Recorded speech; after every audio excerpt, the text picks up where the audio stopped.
Hey everyone, Susan Black here. It's a little bit later than I normally come and do my Facebook Lives, but I'll be honest with you.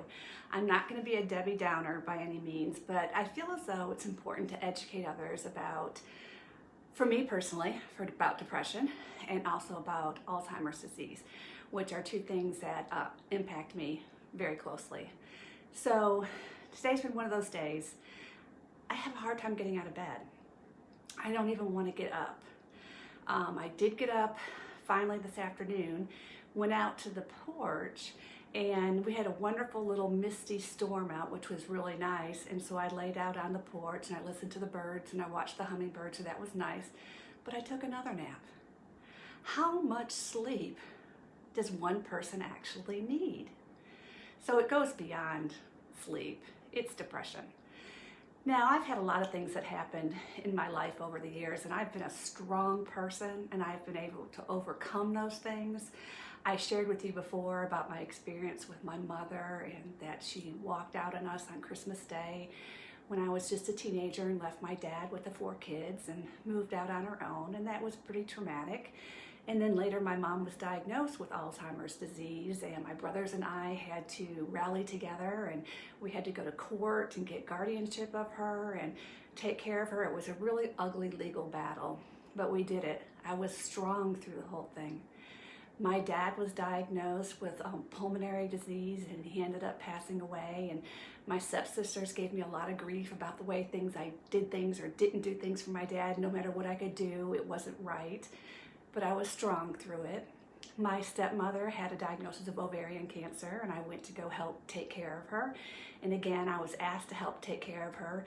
And when we started to develop a close relationship, again, my sisters were very negative towards me, and I know it was jealousy, but caused a lot of problems in my relationship with not only my stepmother, but my father.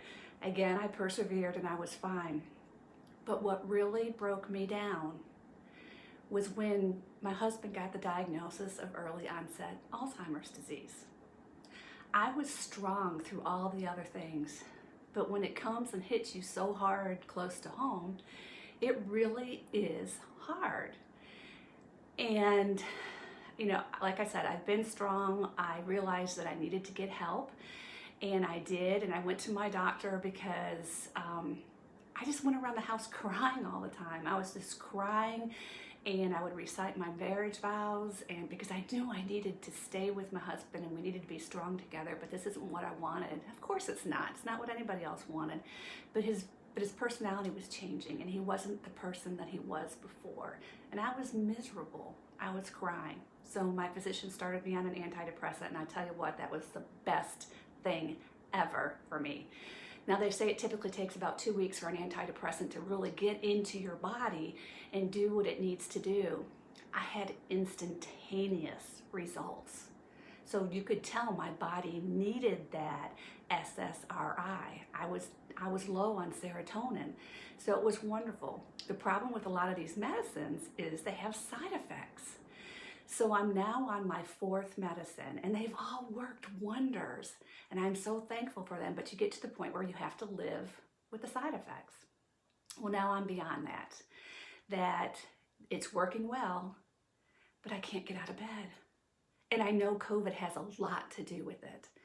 My schedule is all messed up. I stay up late at night watching HGTV or a Hallmark movie, and I know that I do that because it's a quiet time. It's an alone time for me. But I can't keep doing that because then I sleep until noon or later or take a nap, and I'm not motivated. Pete and I used to be pretty active once I first retired. We got involved with lots of activities at church. We would go to a seniors group, a luncheon once a month. We would take day trips with the senior group. I went with Angie with her back road tours. We would do different tours around Alabama and Tennessee and Georgia. Pete and I would do our own day trips. But now with COVID, we're at home. We don't get to do all those things, and the depression really is hit harder. Now, on the up point is I do have an appointment with a psychiatrist to help try to figure out what would be best for me, but it's 2 more weeks until I have that appointment. So I'd appreciate any prayers from all of you up until that point, 2 weeks. When I go in, I've been waiting 2 months. That's how long it takes to get in to see an appointment. And what's kind of frustrating about the whole thing is here you are going to see a psychiatrist, and it's a telemedicine appointment. It's not even a Zoom call. It's telemedicine. Now, I'll be completely honest with the psychiatrist. I have nothing to hold back. I want help. But it just doesn't seem like that's a really good way to practice psychiatry, because there's so much that goes along with your body language that psychiatrist can't pick up on. But anyhow, that's here nor there, because I'm just going to do what I need to do and what's best for me. But anyhow, I just want to let you know that if you're struggling with depression, you're not alone. I feel that right now it's worse with COVID, and especially because you see all this ugliness on the internet between politics and religion, and it's getting just pretty overwhelming. So I know we all need to do things for ourselves, and I've talked about it before that I am a skincare consultant, and so I do like to treat myself and pamper myself and give myself facials and things like that. And so I do those types of things, and that really does help me feel better. And another thing, like right now, I don't have any makeup on at all. I don't have any mascara on. I did put my eyebrows on because, I have to use that new serum. But I just wanted to share with all of you about that eyelash serum that I was talking about before, because there's been some questions that people had about exactly how to use it, because it really does. In about 6 to 8 weeks, it makes your eyelashes look so much thicker and lusher and fuller. So there were some questions about how to use it. So I just wanted to show you that really quickly while I'm on right now.